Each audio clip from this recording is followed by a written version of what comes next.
Hi. Hi, Nitin. Hi, Hi, everyone.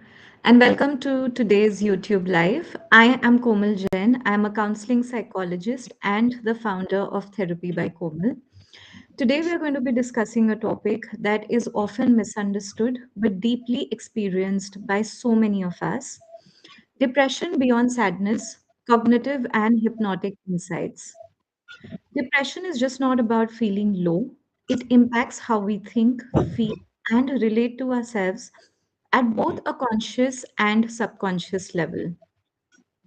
To help us explore this in depth, we have with us Mr. Nitin Shah, who's the CEO of ICHARS and a seasoned psychotherapist known for his work in cognitive hypnotic psychotherapy and integrative approaches. I am extremely glad that I'm here with him today, and I'm really, really looking forward to the meaningful conversations and the insights that he's going to be sharing with us today. Nitin is the CEO of iChars. Hi, Nitin, how are you? Komal. I'm good. How are you? Very well. So I'm going to quickly do a brief introduction. So Nitin is the CEO of iChars. He's an experienced psychotherapist with extensive expertise in working with depression through cognitive and hypnotic frameworks. His approaches focus on understanding the emotional patterns, which are beyond surface symptoms, and supporting healing at a deeper level. As always, I am extremely grateful and really, really looking forward to the conversation that we are going to be having today. Uh, we always learn so much when we talk. So, yeah, Thank you, Komal, for hosting this particular section and for the interesting topic that you picked up. Um, we hope as we are going ahead, there will be interesting things we'll discuss, things for me to learn, things for you to learn, and hopefully for the people who will be watching us right now later on. absolutely. Okay, so let's start with something which is extremely basic, but again, I think it's very, very important to sort of talk about it. So, depression is all many a times just seen as pervasive sadness, right?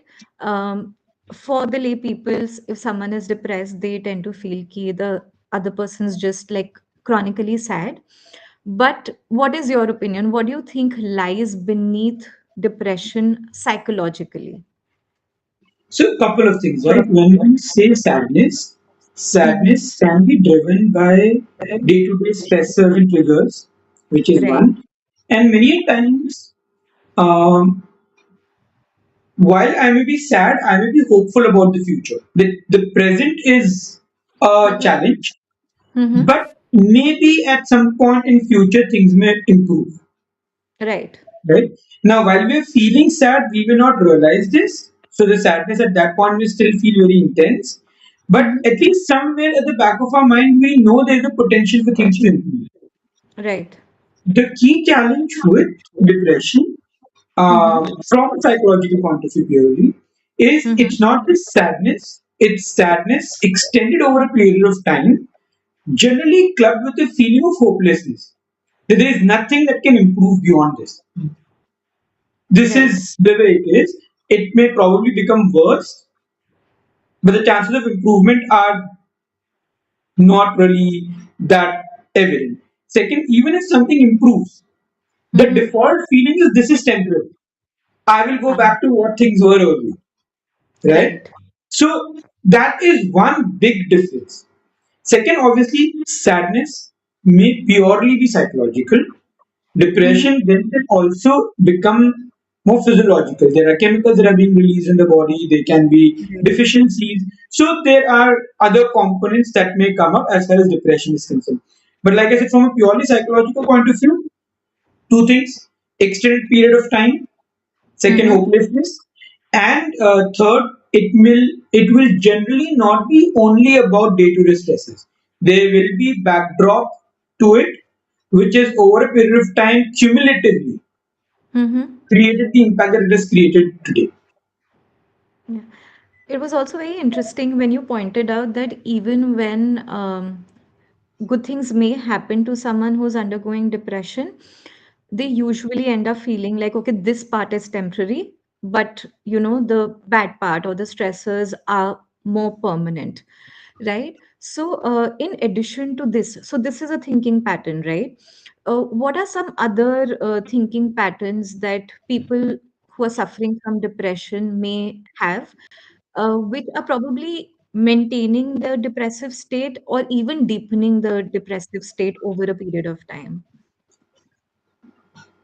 So if I were to talk purely in terms of thoughts, Mm-hmm. right, uh, there will be a tendency to overgeneralize bad aspects of life. Something Okay. that goes wrong in one area will get generalized in multiple areas, and we start looking at ourselves from that point of view, right? Right. So it's not just a question of I failed at something, it Mm-hmm. becomes I fail at everything, and then it Mm-hmm. also becomes at times an identity in itself. I'm a failure. Right. Right? So, and these thought patterns can become more and more recurring, more and more repetitive because even the smallest of things can Yeah. trigger these thought patterns. Second would be, like I said, there's hopelessness. So there's constant feeling that this will not get better. What is the point? Mm-hmm. Third is the aspect which most of us get stuck with when things are Mm-hmm. going bad, which is the question why me? And Yeah. the problem with why me in this case is Mm.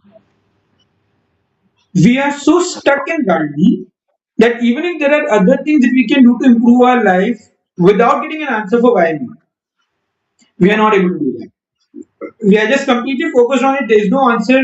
So it further bothers us, which causes further helplessness or hopelessness that, what is the point? I can't even figure out what's wrong and why is it wrong. Hmm. And the problem with why me is even if you find an answer to why me, you Yeah. will create another why me. That's true. That's Right? So actually true. it's almost a never ending cycle. Why did my Yeah. partner leave me? Maybe I selected the wrong partner. Why did I select the wrong partner? Maybe my parents did not tell me how I should select the right partner. And this is never ending. Why do I have the parents that I have? It Yeah. could be the other way around. Why do I have a bad relationship? Because my partner was now the new term narcissist. Why was Yeah. my partner narcissist? Right? And then we go into cycle because this is a never ending cycle. How does this really resolve the Yeah. problem? And it then keeps us glued into these loops of thinking. Mm-hmm. Right? So this would be another thought process that we are stuck with. And then at Mm-hmm. a mental level, we are also filtering information. So anything good that happens, either we Mm-hmm. distort it to believe that this is temporary, or we will just Mm-hmm. not even pay attention to it. We would not even notice it. Hmm. Okay. So, whatever you just explained, right? Can you also help us understand that at a subconscious level, right?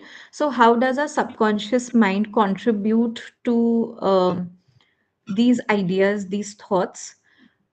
Because many a times we do realize that what we're thinking is irrational, right? But somehow we still never break free from that loop. So, what is the role that the subconscious mind plays here? Okay. So let's go back to the thoughts that I spoke about earlier. Right? While I may be consciously aware of these thoughts, they're not necessarily being generated at a conscious level. Right? So it's not that there's a situation that happens, then I sit Mhm. and I consciously analyze it, and then I come to a conclusion that I will always fail. That Right. idea that I will always fail is almost automatic. Mhm. Now, where is this idea coming from? I would agree that it's coming from conscious if the person were to sit and analyze and come to the conclusion that, uh, in this area I have failed, this is the skills that I lack, I would not be able to develop the skills because of this reasons, and this is the reason why in all the other situations where I need these skills, I'll fail. Yeah, People who are depressed, they don't do this. Yeah. right? Now, what happens if people who are depressed? There's this constant thought that's running in their back end, Right. the back of their mind, right? Mhm. Where is this thought coming from? They're not generating it consciously. They may be aware of it. Most of the time, they're not even aware of it. But even if they're aware of it consciously, it's coming from somewhere. Mhm. If it's not coming from the conscious, then it's coming from the subconscious. Now, why is the subconscious creating those thoughts? Because subconscious is the storehouse of all our experiences, all our past perceptions, all our past decisions, uh, all those interpretations that we may have done at a conscious level repetitively Mm-hmm. to understand the situation that we are a part of right now. So, because all of this becomes a part of the unconscious, and the mind is Right. also trying to make its life easier by not having to analyze every piece of information that comes to our mind, it has a fallback mechanism to depend on previous information. Since those past experiences have led to certain thought processes, now these thought processes are being run on an autopilot. What those experiences could be, they may be any places where we have failed. There may be places where we felt very angry. We expressed that anger and things went from bad to worse. It Mm-hmm. can be places where we were angry, but we were not even able to express our anger. Because of it, Right. internally, we kept feeling helpless. Right? So, any of these past experiences where there were emotions that I experienced that I did not know how to deal with, or I did not know how to deal with the consequences of expressing those emotions, Mm-hmm. may lead to their own beliefs, Yeah. which then end up running our lives without us being aware of it. And the thing about unconscious or subconscious is this, that many a times we are not even aware of the ideas that are running our lives. Right? At a conscious level, I may feel everything in my life today is perfect. Right. But what is stored, and I don't know what to do with that storage. Plus, I don't even know what is stored right now. Yeah. So this is actually very interesting because so many people they'll say that whatever happens during the childhood, we end up forgetting it, and it doesn't really matter, so on and so forth, right? So I think you've very beautifully expressed how the mechanism works. And also, I think it helps me understand why is it that two people who may be put in a very similar situation may actually end up processing the entire experience very differently, and also culminating very different belief systems. Yeah. True, very true. And see, again, a lot of this boils down to Mm-hmm. how I have learned to process those emotions. So, forgetting information is Mm-hmm. not equal to addressing information. These are two separate things. Yeah. Yeah. Many a times that people say that, you know what, it happened in my childhood. I've forgotten about it. Some Yeah. people have forgotten about it because they've learned to deal with it, which is brilliant. But Mm-hmm. most people forget about it without Mm-hmm. learning to deal with it. Then it literally becomes like pushing things under the carpet. Right. So you have a beautiful carpet. Under that, Mm-hmm. there's a lot of garbage. You can't see the garbage because the carpet is really beautiful. But Yeah. the garbage over a period of time starts stinking. Yeah. Now I can smell it. It's making my life miserable because I can't stay in that room. But I Yeah. don't know where is the smell coming from. Yeah. Sometimes we're not even brave enough to actually look underneath that carpet also, yeah. But what a beautiful metaphor. I think that really helps us put things in perspective. Um, okay, so we've spoken about this, but I also tend to meet some people who use a lot of statements like मेरे साथ तो बुरा ही होगा, you know, nothing ever good's going to happen to me, or anytime something bad happens, they sort of use like a negative um, sentence to sort of describe that. Now I know for a lot of people that is how they're coping with the situation, right? Do you think that the words that we use, the language that we use, tends to have an impact on us and can actually lead to depression in the long term? So see, there are two parts to it, right? The words that I'm using, Mm-hmm. and second, how's my mind responding to those words? Okay. What I mean by this is, um, we are living in a world where at times positive thinking is emphasized to such an extent Mm-hmm. that that actually starts causing depression in people, That's true. right? Because That's they're constantly trying to be positive, they're constantly pushing themselves, they're constantly fighting with themselves to be positive, and then mm-hmm. when things still don't work out, Mm-hmm. all of a sudden that disappointment is even bigger than what probably it would have been if Yeah. their thought patterns were a bit more realistic, Hmm. right? At the same time, there are certain people who start their day with the thought, what is the worst that can happen today? Mm-hmm. And yet, that thought just helps them plan the day better, Okay.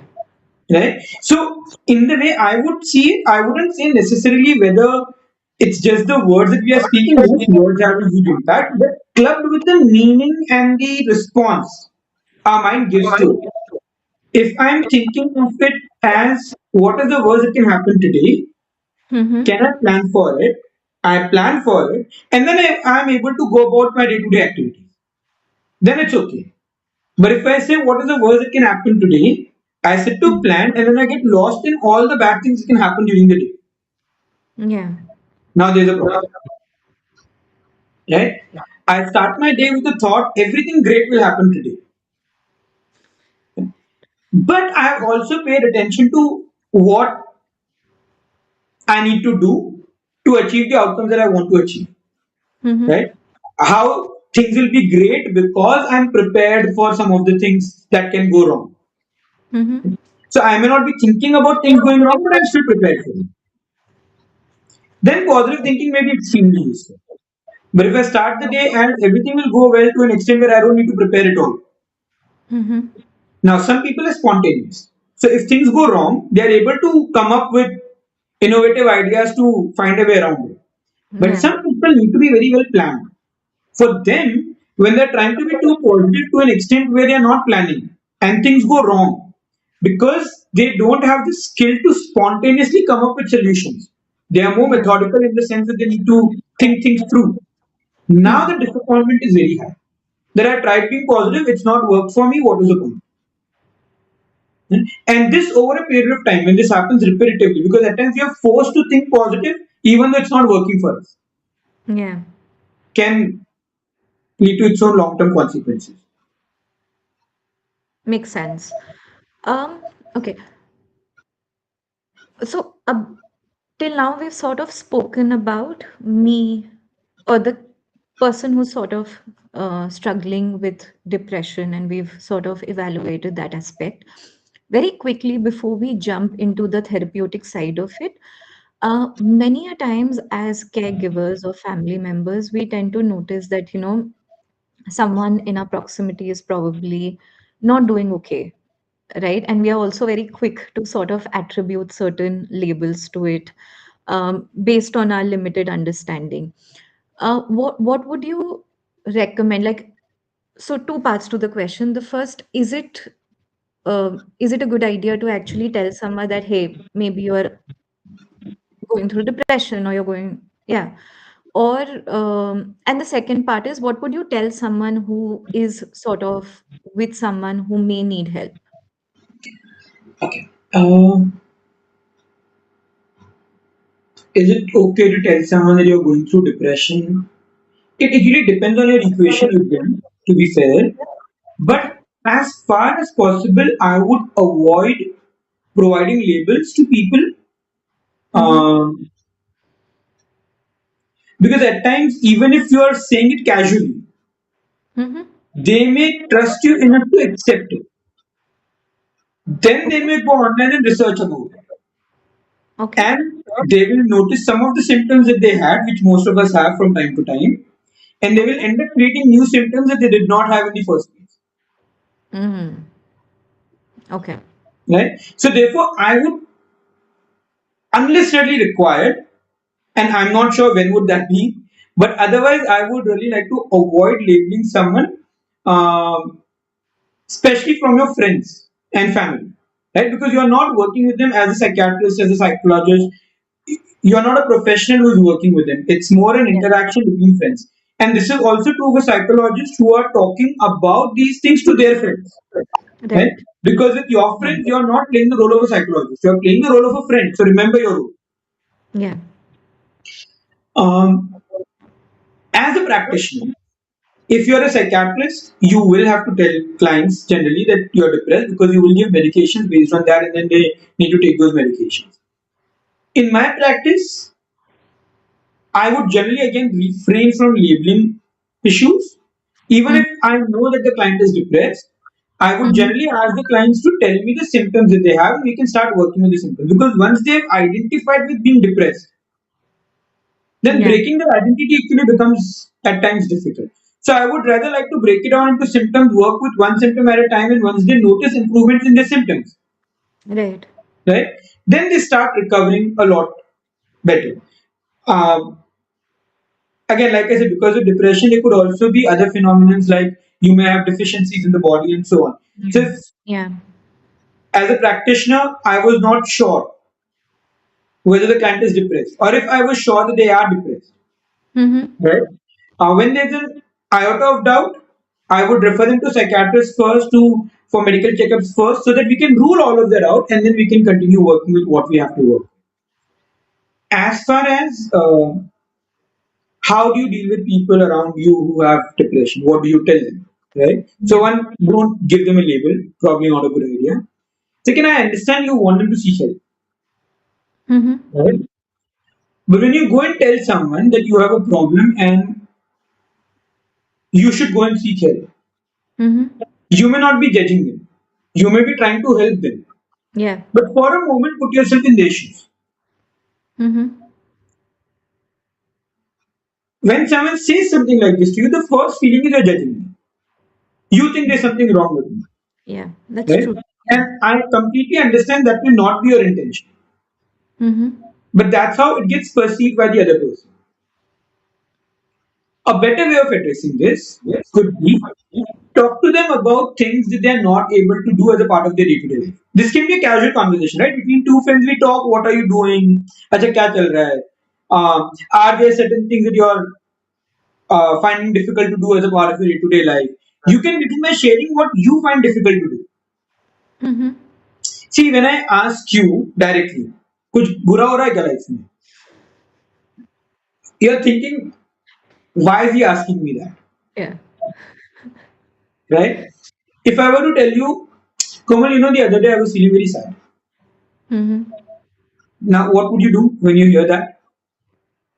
Probably validate you and then eventually share if I feel. Correct? So at least I'll ask you what happened. Yeah. Now, the moment you ask me, it gives me an opportunity to say something and ask him. I'm sure ऐसे तेरे साथ भी हुआ होगा ना कभी. Hmm.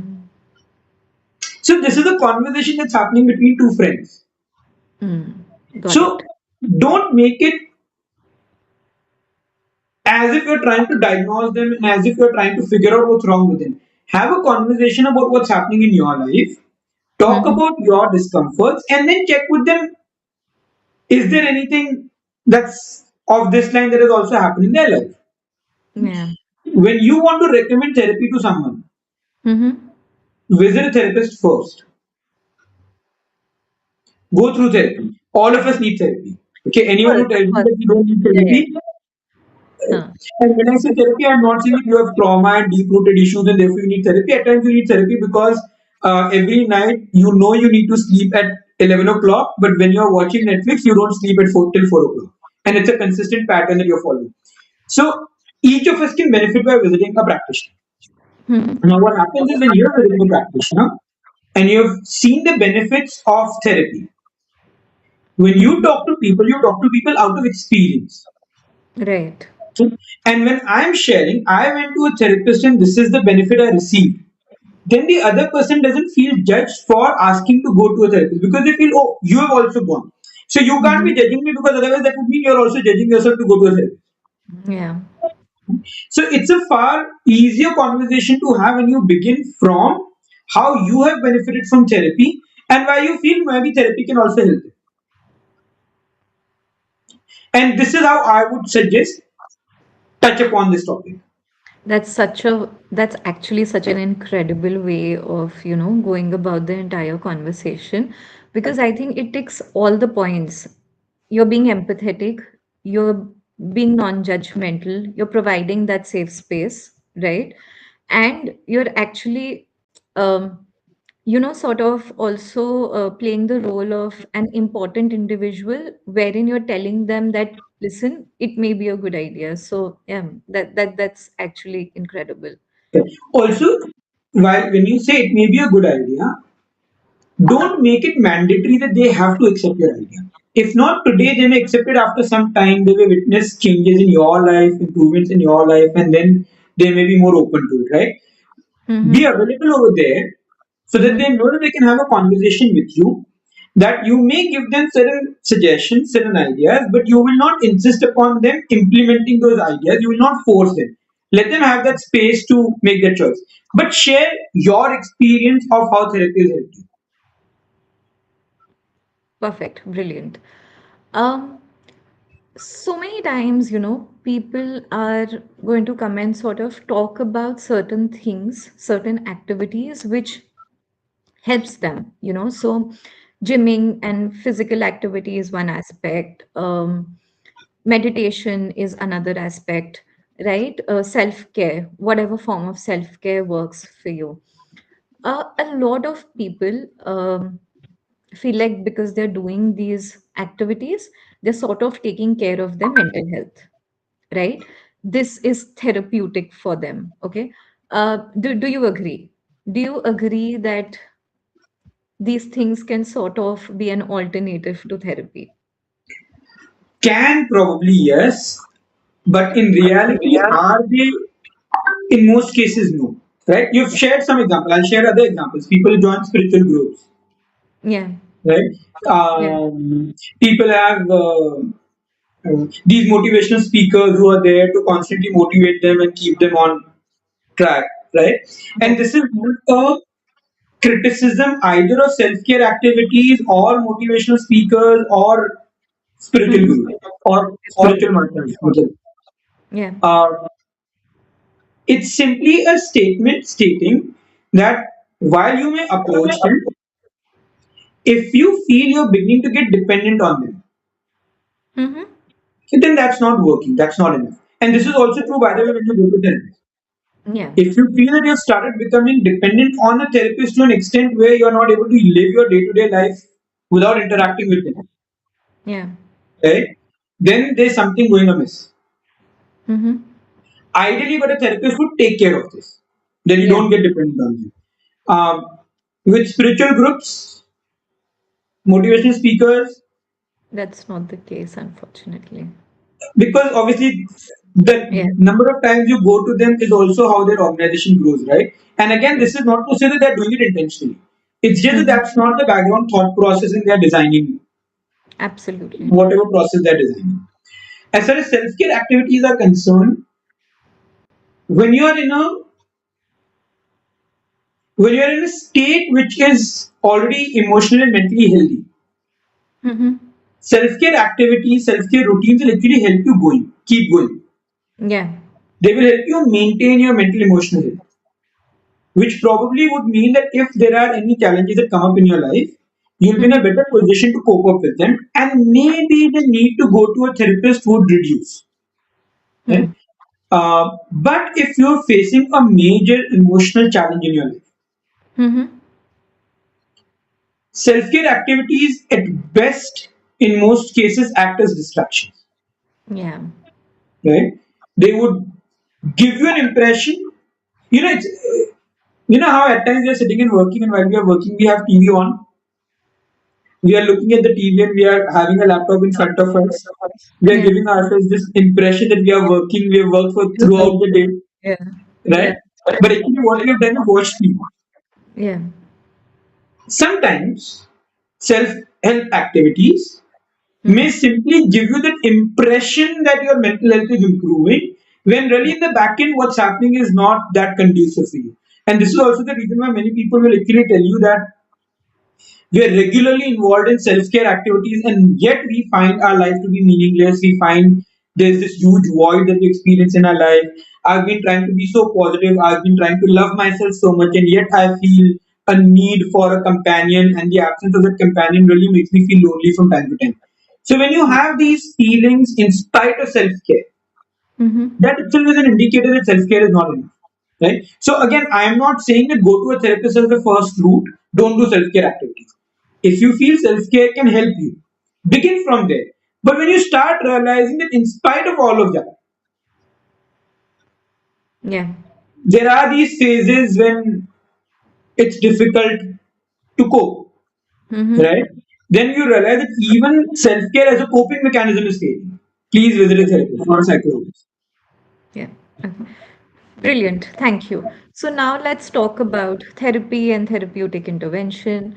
Let's begin with something which is very basic. So people will tell you that, therapy में जाके बात ही तो करनी होती है, उससे क्या फर्क पड़ेगा, right? Now, because I am also trained in cognitive hypnotic psychotherapy, I know what we are doing. But for others, can you just quickly tell them why is therapy, especially the modality that we practice, is just not talking? Okay. So couple of things. There is therapy and then there is therapy. Okay. Right?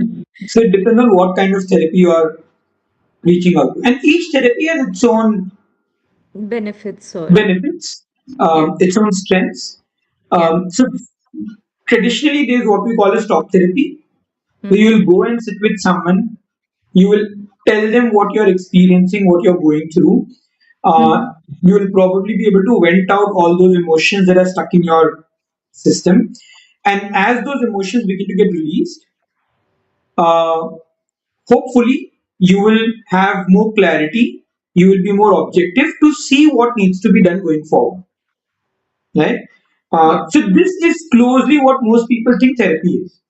exactly. Now, even with this, it's better than talking to a family member. That is not to say that don't talk to your family members. Please talk to your family members. But when you're talking to your family members, when you say something, because they are an interested party in you, Hmm. and there is a, what should I say? There is a stake that they have in your life. When you say something to them, they look at it, they try to look at it from your point of view, but primarily they are also seeing it from their point of view. How does it impact them? Yeah. Now, for a moment, think about it. If someone who is a really close friend of mine comes and tells me about a problem that they have, Mm-hmm. what would I like to do? Fix it. Fix it? Yeah. Right? Perfect. Now, when you go to someone and you share your problem, and even before you stop completing your share, if they jump to tell you, you know what, this is what you can do to fix it, how does that make you feel? I would want to kill the person. No, but yeah, I mean, I think, yeah, we talk because we want to be heard. We do not want solutions. So, so I wouldn't say we do not want solutions. I would say that a part of why we are talking is because we want to be heard, and we want to Yeah, be heard before we move to the solution, true. right? So many Yeah, a times with family members, unless they are again trained and they understand how to interact with you when you're going through certain emotional challenges, or they're naturally good at it, because some people are naturally good at it. yeah, But otherwise, for most people, the moment you go and tell them about a problem, their first go to response is how to fix it, right? And why are they trying to do? Because to an extent, they want to help you. yeah, Because when they see you in pain, they don't know how to deal with your pain, which causes pain for them. yeah, So the faster they can help you solve the problem, the faster they think you will not be in pain, which would mean they would not be in pain. yeah, Right? They are not trained to be able to hear someone's pain and still be able to create a space without getting affected by it. right. That's true. That's so true. So that's one of the reasons why when you talk to your friends and your family, while it's good to have that support system in place, at times you want someone to sit with you and give a tapli and tell you to curry, right?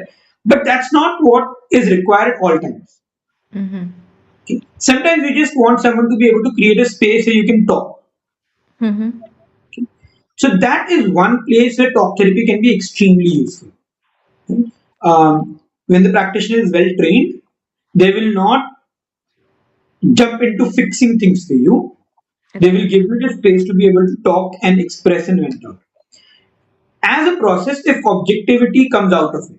Now, the reason I'm saying if is because sometimes venting can lead to clarity, can lead to a sense of calmness, and that can create clarity for you to objectively see situations and things. Sometimes it may not. Sometimes it's just that there's so much that's happening in our life that no matter how much I vent, I need to vent even more. Right? Yeah. So in places where venting can lead to clarity, you have someone who's creating a space for you. You're able to express yourself. You also get the clarity to see what needs to be done next. Okay? And you are coming up with that clarity and that solution rather than someone else giving that solution to you. Mm-hmm. Which also, in very subtle ways, creates a sense of confidence in you that eventually you came up with the solution to your own problem. Yeah.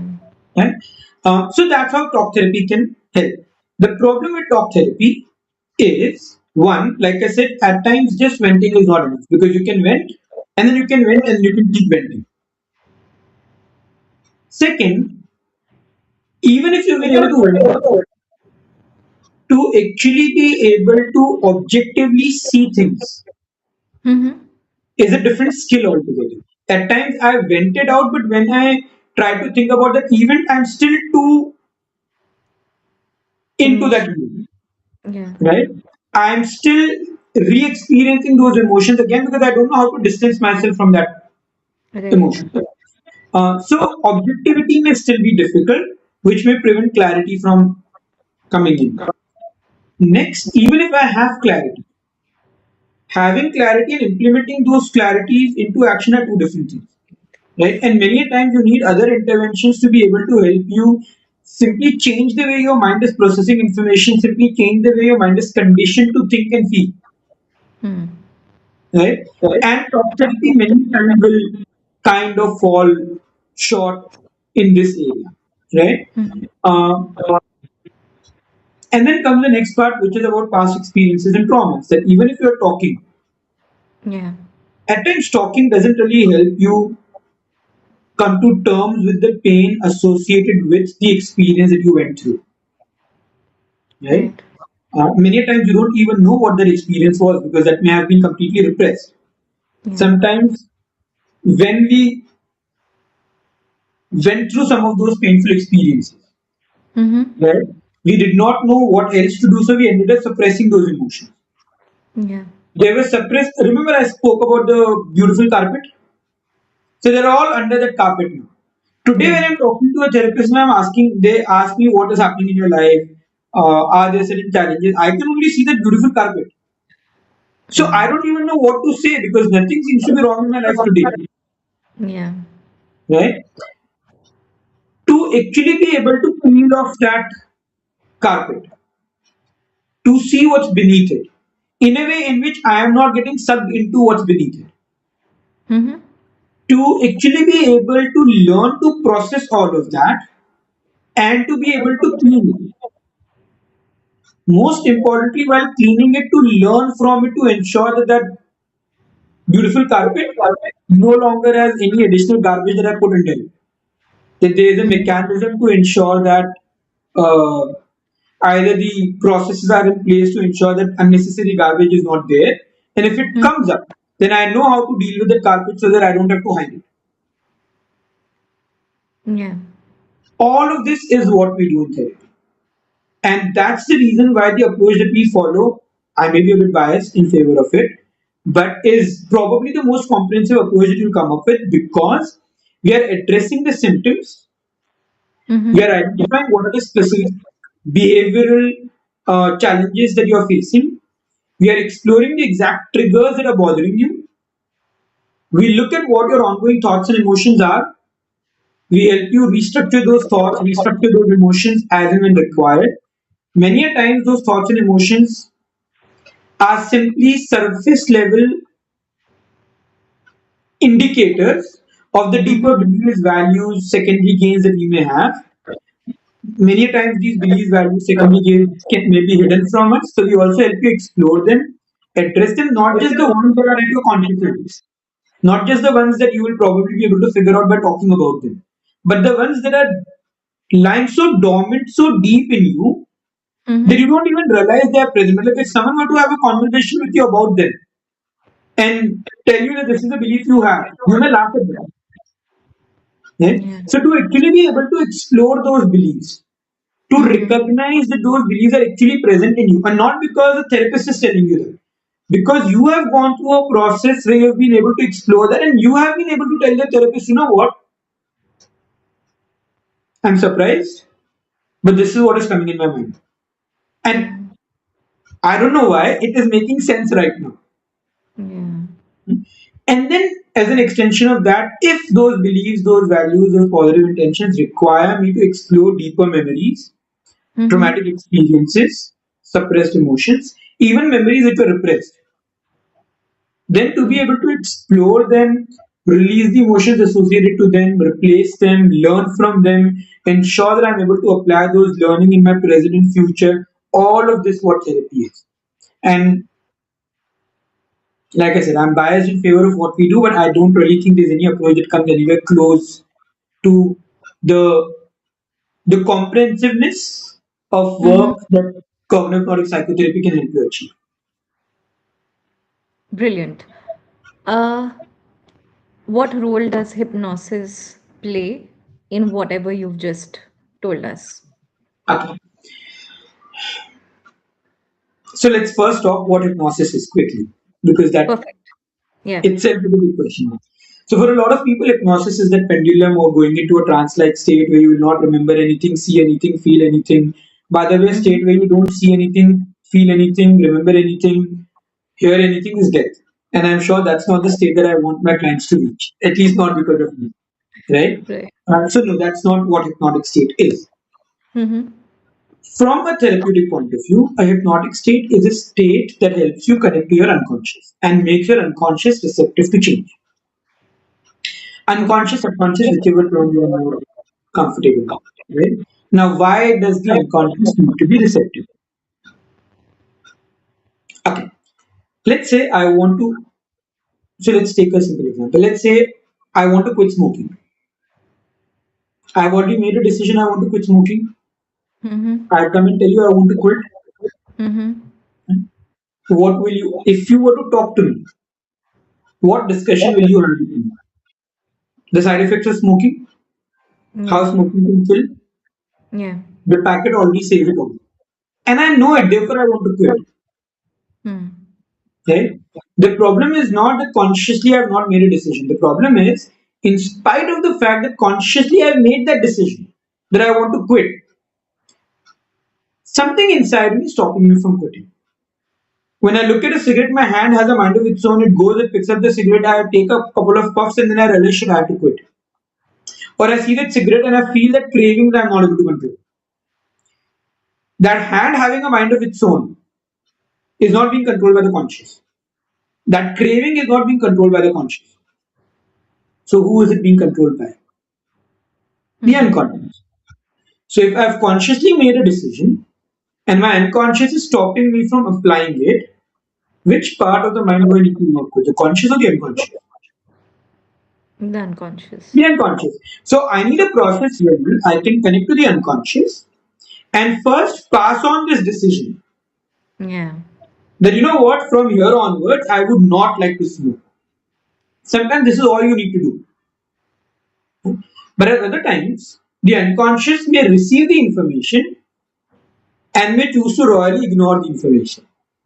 Yeah. Now, obviously, the unconscious has a reason why it's ignoring the information. So, I also need a tool to be able to speak to the unconscious and figure out what is the unconscious getting, which is so important that it's overruling the decision that I'm making consciously. Right? This is the reason why you need a tool to connect to the unconscious, make the unconscious receptive enough to listen to you and to respond to you. This is what hypnosis is. Now, to come to your question, what role hypnosis plays in the work that we do? Everything that we do starts and ends with hypnosis.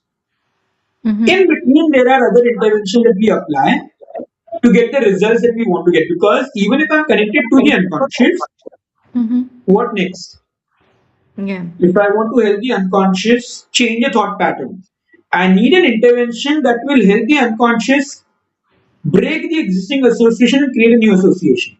Right? So I may require thought restructuring from CBT as a tool, but I'm Got it. going to implement the tool in a hypnotic state so that we can directly work with the unconscious instead of trying to consciously bulldoze Yeah. the unconscious into accepting a new thought pattern. Right? Exactly. Similarly, if I want the clients to be able to release certain suppressed emotions, Mm-hmm. right? I may need interventions which will allow the clients to be able to express those emotions. Now, Yeah. expression doesn't necessarily mean that they have to verbalize it to me, but some intervention which will help the clients express whatever they are feeling and release those feelings, right? I need the client to be in a hypnotic state so that I can combine hypnosis with those interventions that will help the client mentor. So what we do is a combination of hypnosis plus therapy, where different therapeutic modalities are combined with the hypnotic process to ensure that we can get a shift, not just at a conscious level, but also at the unconscious level of the client. Brilliant. Lovely. Okay, one quick question. So, how do we get someone who is coming to therapy, but because they're so depressed, they continuously keep telling you that, kuch nahi hoga, like nothing's going to change. I will always continue to be like that because that is what my past evidence has been like. So, okay, I'll tell you how I will work with them and how I work with them. I Mm-hmm. think that's a reasonable way because it's given me decent results. Right? Results. Yeah. So when I'm working with clients who come with depression, who feel hopeless about their life, that nothing will change, my question to them is: now that you're here, Mm-hmm. right? What is it that you would like to work? They will tell you that I would like to improve this in my life, and then they will have that subject to terms and conditions. But I don't think it can happen. Mm-hmm. I don't think I'm capable of doing this. And my response to them is: all right, let's assume for a moment you are not capable of doing it by yourself. Mm-hmm. But that's why you're here with me. What if we can together work towards helping you reach closer and closer to the desired outcome? Is it something that you want to explore and experiment with? Okay. Right? Most of the times, people would, those who are coming to you for therapy out of their free will reluctantly say yes, telling you, yeah, I'm doing it because I'm coming over here, but लगता नहीं है. लगता नहीं है काम करेगा, which is good enough for me. Because once they are willing to work, Hmm. your interventions begin to show results. And the Mm-hmm. moment the client begins to see results, now they are curious to know how much more things can improve. They may still doubt it, whether this will sustain or not, but because there's an improvement, Mm-hmm. now there's sense of curiosity, right? And that slowly and gradually ensures that they continue working with you, and if they continue working with you over a period of time, they do become far better than where they were earlier. The moment they start realizing that there is a qualitative improvement in my life where I am able to enjoy my life more, I am able to do things that I want to do things, right? Now, obviously, they also start developing confidence in the work that we are doing. So, what I would suggest to therapists is don't insist that the client needs to believe that therapy will work for them to work with Right. you, right? Because if they could believe in therapy, then they would probably be able to believe in other things. Then why wouldn't they need to come to you? Your interventions need to give them results so that that confidence and the belief develops. What you need from them is their willingness to work with you. Okay. So, if I understand this correctly, what you're saying is that for a hypnotic process to work, someone does not necessarily have to believe that hypnosis is going to work, right? You don't even need to. Matlab, Tell them. see, to be fair, every form of therapy uses hypnosis if you understand hypnosis for what it is. Because every therapy is this, right? When I gave you the example of smoking, now whether Mm-hmm. you go to a CBT practitioner or a hypnotherapist or you go to anyone else, that's the phenomena. The client consciously wants to quit but they're not able to quit, Yeah. right? Now you may say I am not using hypnosis with clients actively. Mm-hmm. That doesn't mean the client is not going in a hypnotic state. They are still going in a hypnotic state, Okay. right? If you've been able to create a change in the client, where the change has become more automatic now, where the client doesn't have to constantly fight with themselves to do the things that they want to do, right? Mm-hmm. Then that means that the changes become a part of their unconscious. If the changes become a part of their unconscious, whether you like it or not, whether you know it or not, you've used hypnosis. Or at least the client was somehow able to go into a hypnotic state on their own. Got it. Right? So it doesn't matter whether they believe in hypnosis or not, as long as they are willing to go through the process, go through the therapy journey, the rest, the therapy should help them get the results. And then plus as far as hypnosis concerned, see again, so people have problems using the word hypnosis, but they can happily talk about mindfulness. If you're Yeah. naturally learning to become mindful, Mm-hmm. you are able to unconsciously influence your awareness. Right. Hypnosis. People have problems with hypnosis, but they're very happy going to spiritual groups for guided meditations. Yeah. Guided meditation, by definition, is hypnosis. Someone is guiding you through an experience which you would Mm-hmm. not have gone through if they did not guide you. There couldn't be a simpler, better definition to hypnosis. Right? Right. So at times it's just that they're uncomfortable with the terminology, Mm-hmm. but I don't think that's really that much of a concern. Because we use the title cognitive hypnotic psychotherapy. So obviously clients know that I'm going to use hypnosis. So when Hmm. they come to me, they expect me to explain to them what hypnosis is. Right. But otherwise, no, I don't think it makes much of a difference as long as you're doing processes that are helping the client see the results that are required in their life. To be fair, the client doesn't care. Perfect. Okay, so for budding psychologists, psychology students, different practitioners, what are some of the precautions or cautions that they should keep in mind while working with individuals who have depression and using hypnotic techniques? So one, please be well trained before you start working with these people because they're already in a bad state. Mm-hmm. If you don't know what you're doing, it Mm-hmm. can make things from bad to worse, and then it may be very difficult for them to recover. Right? So I understand that you want to help people and you want to do well and you want others to succeed in their life, but please be mindful of what your limitations as skills are. Okay? Second, I don't want to say this, but your masters, especially in India, doesn't prepare you to have the skills to work with intense emotional issues, right? I'm not talking about whether you can diagnose someone is having a disorder or not. I'm actually talking about whether you have the skills to really work with them. Correct. So you need to undergo some extensive training, which is focused on helping you learn interventions to work with clients who have these issues. And no, I'm not talking about a 2 hour trauma informed therapy course, which helps you theoretically and conceptually understand trauma. I'm talking about specific about courses that helps you learn techniques which you Mm-hmm. can use with clients Mm-hmm.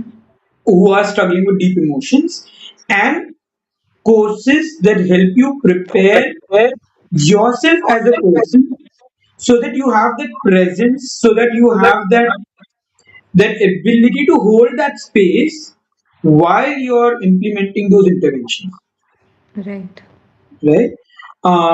If you're undergoing those courses, which I highly recommend, please be mindful of what courses you're going through because you'll have a lot of these courses available in the market telling you that in 2 days we will help you become the best therapist in the world.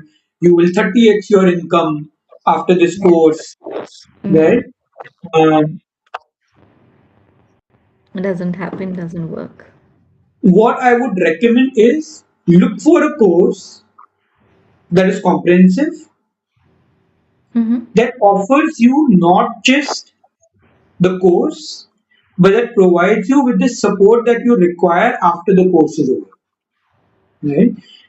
Plus, in the course, the focus is not as much on role plays, but it's actually on working with actual issues that you and your co-participants have. So that in the course itself, you can notice the difference it creates in the lives of the ones that you have worked with and in your Mm-hmm. own life. Because that's when you will have confidence in the interventions that you are Absolutely. learning. Yeah. Plus, you should be able to go back and discuss your client cases with the This. people who you have got trained with. Now, I understand some people will charge you separately for supervision for mentorship, some wouldn't.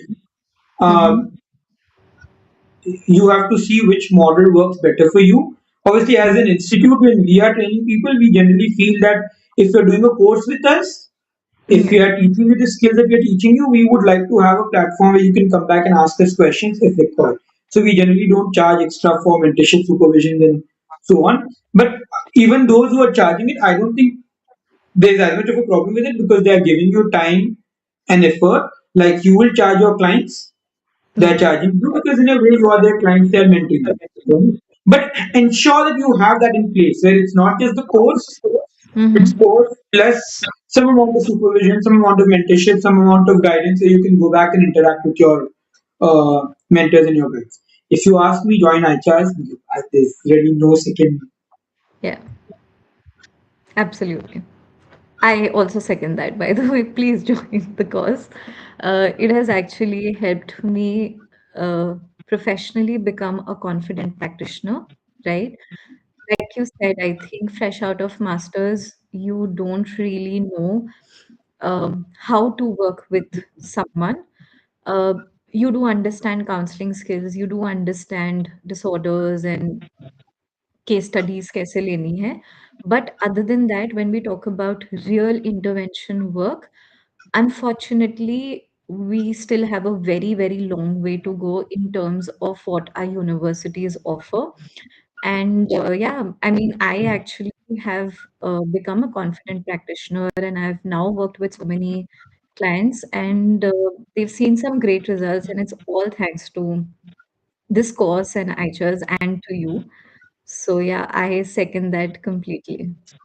Perfect. And just to add to what we were discussing earlier about precautions that Right. budding psychologists should take, also be mindful of how your clients impact you. Mm-hmm. I believe, if you ask me, training should prepare you for working with those kind of clients, Hmm. where you don't take or you don't carry back the emotional imprint that the client has left on you back to Yeah. your place and into your relationship, right? Yeah. If you have undergone a course which has taught you intervention but has not been able to prepare you for Yeah. this kind of a work, then maybe some course, some self-help activities, some self-care activities will be highly recommended. If Absolutely. you want to help the client, but it can't be at your own cost. It's really funny that you mentioned this because this is one of the questions that I think so many people who I interact with they ask me that this must take a toll on you. इतनी negativity होती होगी, ये होती होगी, वो होती होगी. And actually, I think I don't feel it, and it's not something that I have consciously inculcated. I think over a period of time, I was always able to sort of, um, demarcate that this is their space and this is my space. So yeah, that's actually really, really important because if whatever you are doing is affecting your mental health or affecting you in any aspect of your life otherwise, then what's the point, right? So yeah, that's And if you are a therapist, please have a therapist for you. Not because you're a therapist, but even otherwise, because you will have your own challenges in your life that need to be addressed and taken care of. Just one small thing with what we were talking about not being affected by clients. So the way I see this work is like this, right?